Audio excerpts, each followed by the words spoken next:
1년 동안 계획을 세우고 또 어떠한 공부 방법들을 가지고 효율적으로 공부했느냐, 이거에 대해서는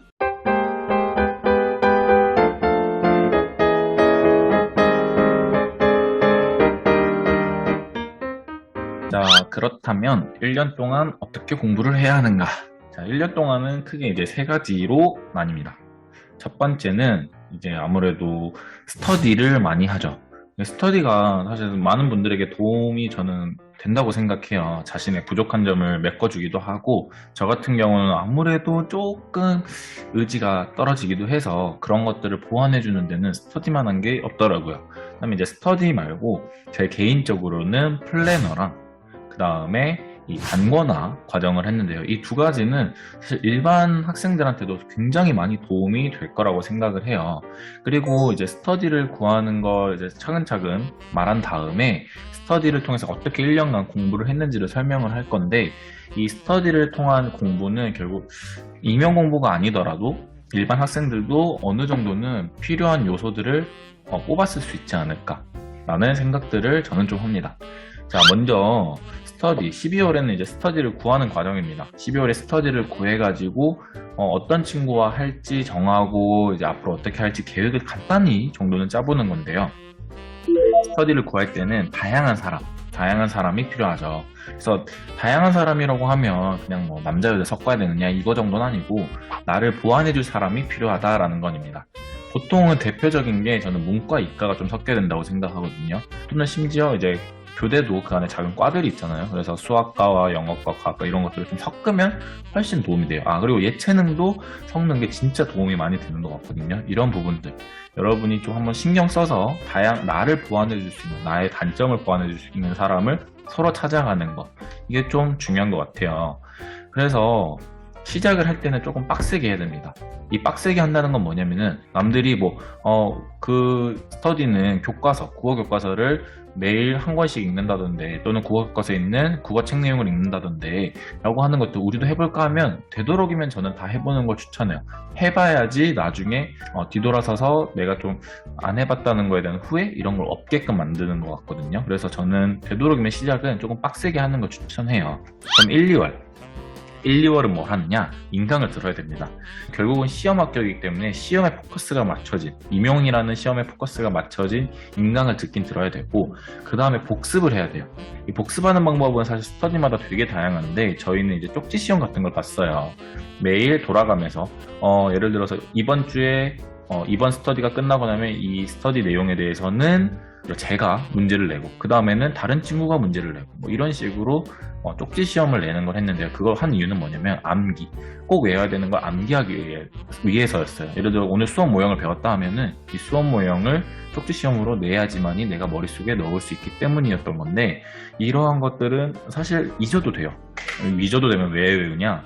결국 한 번 외워본 것들이 나중에 양분이 돼서 나중에는 정말 쉽게 외울 수 있게 만들어주기 때문에, 잊어버릴 거 겁나가지고 안 외운다든지, 거꾸로 하나만 늘어지게 붙잡지 말고 잊어도 되니까 휘발성 암기를 좀 하는 걸 추천하고, 그 다음에 이걸 통해서 결국은 내가 공부하는 1년간 공부할 습관을 들였으면 좋겠습니다. 엉덩이를 붙이는 습관, 이때 엉덩이 많이 붙이는 게 결국 나중에 더 많이 붙이는 시작점이 되는 거기 때문에 중요해요. 근데 이제 공부를 하면은 크게 아까 제가 좀 설명을 했지만 교과, 교육론, 총론, 강론을 공부해야 됩니다. 이거 말고도 시험은 논술도 있기 때문에, 논술 같은 경우는 제가 따로 이제 화면을 준비하진 않았는데, 논술은 되도록이면 5월, 6월 또는 7월 같은 방학 때 이제 천천히 일주일이나 2주에 한 번씩 쓰는 거 추천드립니다. 자, 그런 거 말고 대부분의 친구들이 이제 꾸준히 해야 되는 공부가 이제 교과, 교육론, 총론, 강론인데, 이게 교육과정 A, B에 나오는 거죠. 이거 같은 경우는 이 1, 2월에는 강론은 할 수는 없어요. 교과, 교육론과 총론을 해야 되는데, 왜 그러냐면 이때 강론을 해봤자 사실은 그냥 글읽기, 우리 일반적인 책 읽기밖에 안 돼요. 이 강론이 어떤 원리로 또는 어떤 교육학자의 교육 이론들이 담겨서 만들어진 것인지, 또는 어떤 총론에서 교육과정이 바라는 목표를 실현하기 위해서 이것들이 만들어진 것인지를 우리가 먼저 공부를 하고 강론을 해야지, 안 그러면은 이게 좀 의미가 별로 없어요. 그렇기 때문에 이땐 강론은 할 필요는 없다. 그러면 교과 교육론은 이런 거예요.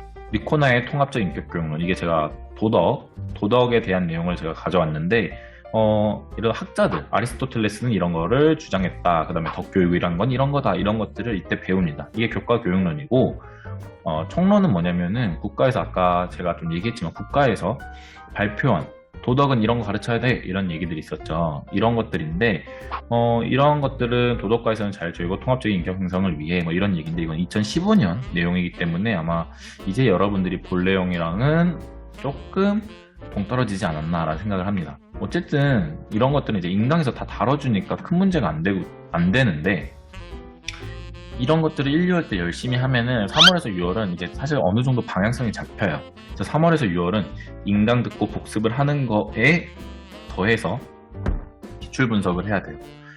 어떤 내용의 문제들이 어떤 방향으로 이러한 임용 문제들이 출제되었는지를 한번 보고 단권화를 이제 세모라고 한 이유는 시작해야 되는 거예요. 완성은 아니고 이때 시작을 해야 되는데 기출 분석을 할 때는 핵심은 이런 식으로 이런 문항들이 임용 때는 묻는구나. 즉 문제의 유형을 봐야 돼요. 문제도 뭐 우리가 임용은 선택형은 없죠. 그래서 다 서술을 하는 서술형이기 때문에 이러한 서술형은 이런 식으로 내가 답을 쓰는 게 유리하겠구나. 그게 보이면 결국은 어떻게 공부를 해야 되겠는지가 보이는 거예요.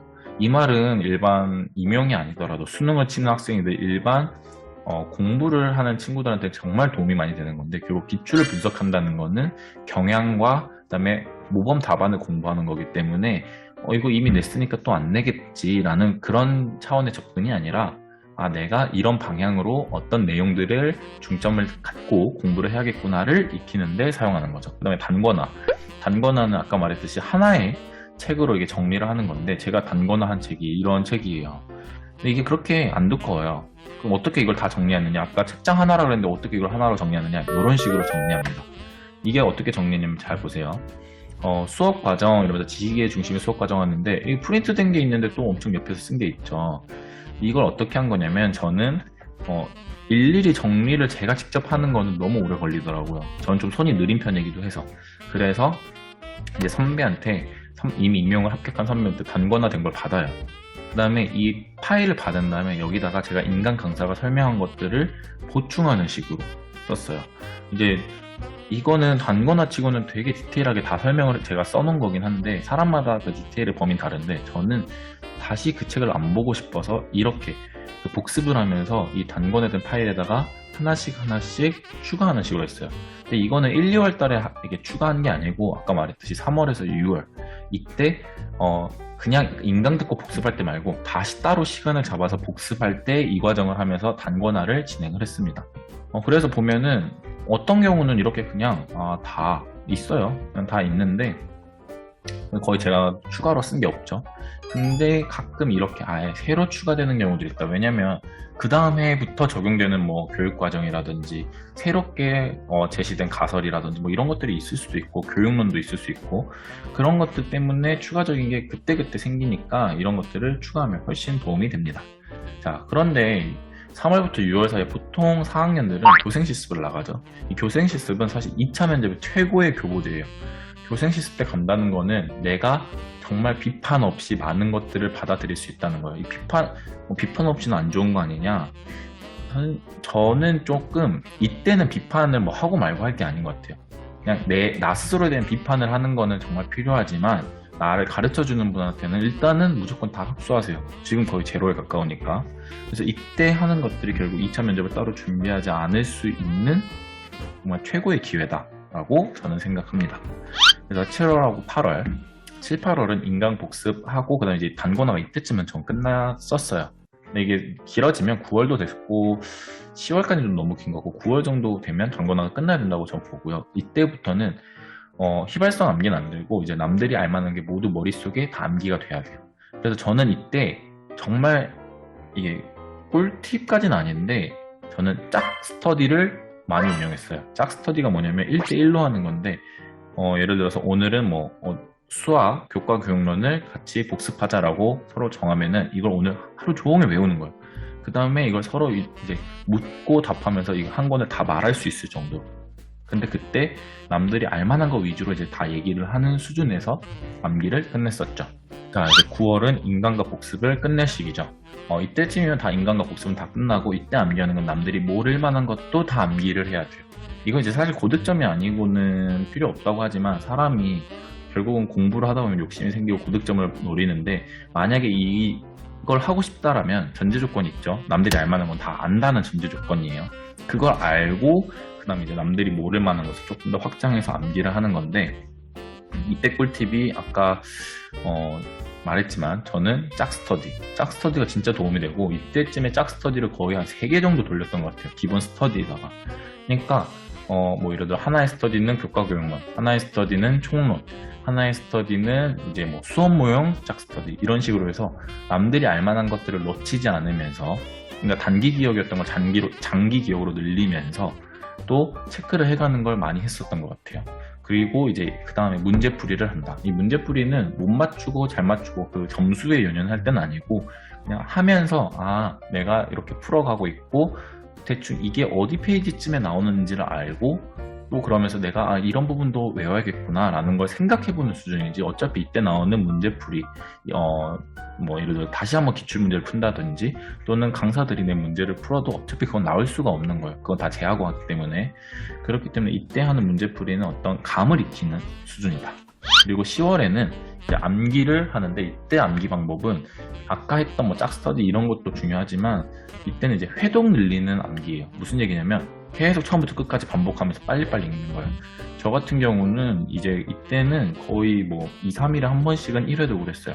회독이라고 하는 거는 모든 책을 처음부터 끝까지 한번 다 보는 거. 근데 이때 회독은 되도록 시간 절약상 그리고 저의 전략상 단건화한 거를 했다. 그 다음에 문제풀이를 역시 마찬가지로 하고 이제 모의고사를 보다가 11월이 되면 이제 내가 자주 까먹거나 내가 어려워했던 것들을 보완하고 저 같은 경우는 수학 때 수능형 문제가 나오는데 이 수능형 문제라는 게 결국은 그냥 일반 수학 문제 푸는 거거든요. 그렇기 때문에 이런 것들은 전 잘 못했기 때문에 이런 것들을 다시 여러 번 풀어보면서 방법을 익혀놨다. 그 다음에 매일 1회독을 매일 했고 그 다음에 라이프 스타일을 정상화했는데 저 같은 경우는 거의 밤 12시에 자서 새벽 5시, 6시에 일어나서 공부를 다시 시작하고 영어 전화도 하고 이랬기 때문에 이 라이프 스타일이 굉장히 낮에 중간중간 낮잠을 자는 스타일이었어요. 저는 피곤하기도 하고 좀 공부 효율을 높이고자 그랬기 때문에 다시 임용에 맞춰서 정상화를 해야 됐고 이러기 위해서는 이 11월에 다시 임용 보기 전에 한 2, 3주 동안은 일찍 자고 그 다음에 일찍 일어나서 공부하고 이거를 익혀놨다. 시차 적응하듯이. 그렇고 이제 1차를 합격하면 이제 12월이 되겠죠. 12월은 일단 건강 회복을 해야 돼요. 많이 놀아야 돼요. 집중력도 높아져야 되고 다시 체력도 회복해야 모든 걸 견딜 수 있기 때문에. 그리고 2차 스터디를 구성하고 정말 원한다면 교실 영어 정도를 미리 해놓으면 도움이 될 겁니다. 교실 영어는 제가 지난번에 소개한 영상이 있습니다. 자, 그 다음에 1월은 이틀 단위로 면접 수업 실현하고 영어 면접하고 수업을 했습니다. 그러니까 하루는 면접 수업 실현을 했고 하루는 영어 면접과 수업을 했는데 이렇게 이틀 단위로 한 이유는 뭔가 큰 카테고리도 있지만 영어 면접 같은 경우는 영어 표현을 계속 익혀야 되고 또 거꾸로 이걸 하고 나서 내가 스스로 반성하고 고칠 부분들을 연습해야 되기 때문에 시간적 소요가 있고 그래서 이틀 단위로 나눴는데 너무 빠듯한 거 아닌가요? 라고 하는 분들에게는 좀 많이 해보는 게 좋아요. 임용을 합격하고 선생님이 되면 불과 한 달 뒤에 바로 선생님이 되는 거예요. 그러면 이제 3월 발령을 받았을 때 얘기긴 한데 그랬을 때 수업을 잘할 수 있는 자신이 얼마나 있냐는 거예요. 그렇기 때문에 이때 하는 건 사실 선생님이 되기 위한 하나의 연습 과정이라고도 생각해요. 이때 하는 게 진짜 저는 많이 교사가 돼서도 도움이 됐었거든요. 그래서 아까 말했듯이 교생 실습은 2차 면접이 정말 최고의 교보제다. 그 다음 제가 개인적으로 했던 거는 플래너랑 단권화인데 플래너에 대해서 좀 얘기를 할게요. 플래너는 플러스 1로 계획을 해야 돼요. 내가 목표한 것보다 플러스 1을 해야 되는데 이거는 비계 설정이라는 얘기도 하고 다양한 뭐 교육적인 이론적 근거가 있는 얘기기도 해요. 내가 할 수 있는 것보다 플러스 1을 할 때 사람은 발전하게 되어 있거든요. 그래서 그 플러스 1로 했을 때 뭐 절망하지는 말고 내가 조금 더 하려고 노력하다가 다음 날은 이제 진짜 플러스 1이 되네. 그럼 그 다음 거기에다 다시 플러스 1에서 양을 좀 더 늘려나가는 연습을 해야지 1년을 학습량이 너무 많기 때문에 다 소화하려면 1년을 버티려면 이렇게 플러스 1로 계획하면서 학습량을 늘려가야 된다. 그다음에 2번 지겹지 않게 계획해라. 이게 과목이나 시간 분량을 쪼개는 건데 이거는 정말 개인적 성향이에요. 저 같은 경우는 주로 과목을 쪼갰어요. 과목을 쪼개는 게 무슨 얘기냐면은 저는 이제 수학 문제 푸는 건 좋아해요. 근데 단점이기 때문에 힘들어 하기도 하죠. 대신에 거꾸로 아무래도 국어 아니면은 사회 이런 것들은 좀 익숙해요. 특히 사회 같은 경우는 어떤 그런 내용적인, 뭐 특히 정치적인 부분은 제가 원래 좋아하던 과목이기 때문에 잘 했거든요. 그렇기 때문에 잘하는 과목과 못하는 과목을 서로 교차하면서 공부를 해야지 하루 종일 공부를 하지, 안 그러면 이게 의미가 없어요. 뭔가 집중력이 떨어진다는 거죠. 결국 모든 공부도 흥미도가 중요하기 때문에 이런 거는 일반 수험생들도 적용할 수 있다고 생각해요. 또 시간도 마찬가지로 나는 예를 들어 오전에가 더 잘 되는 과목이 있을 수도 있어요. 난 오후에 더 잘 되는 과목이 있을 수도 있고, 거꾸로 한 과목을 너무 오래 하지 말고 10분씩 할 수도 있고 30분씩 1시간씩 할 수도 있다. 근데 이런 것들을 좀 늘려나가긴 해야겠죠. 그 다음에 분량도 마찬가지로 쪼갤 수 있고, 내가 원래 일주일에 70페이지를 공부하기로 해서 딱 10페이지 10페이지 10페이지 이러는 사람이 있는데, 그 쪼갤 때 지겹지 않게 그냥 단순히 10페이지 하면 어떤 날은 정말 힘든 10페이지가 되고 어떤 날은 정말 아무것도 없는 10페이지가 되기 때문에 분량을 잘 쪼개야 된다. 그 다음 세 번째, 공헌해라. 모든 계획의 시작은 공헌입니다. 이게 도덕에도 나오는데 내가 이렇게 할 거야 라는 말을 하는 거죠. 이거에서 나온 타가난 아이디어가 바로 스터디 믿음이에요. 결국 나랑 같이 공부하자, 함께 공부하자라고 하고 내가 2시간짜리 공부할 거라고 타이틀을, 썸네일을 만들어 놓고 공부를 하면 진짜 2시간이 되더라 라는 게 공헌. 마지막, ALT라는 요소를 넣어라. 자, 제가 플래너에다 반드시 ALT라는 요소를 넣었는데 이게 Actual Learning Time이라 그래가지고 실제 공부 시간이에요.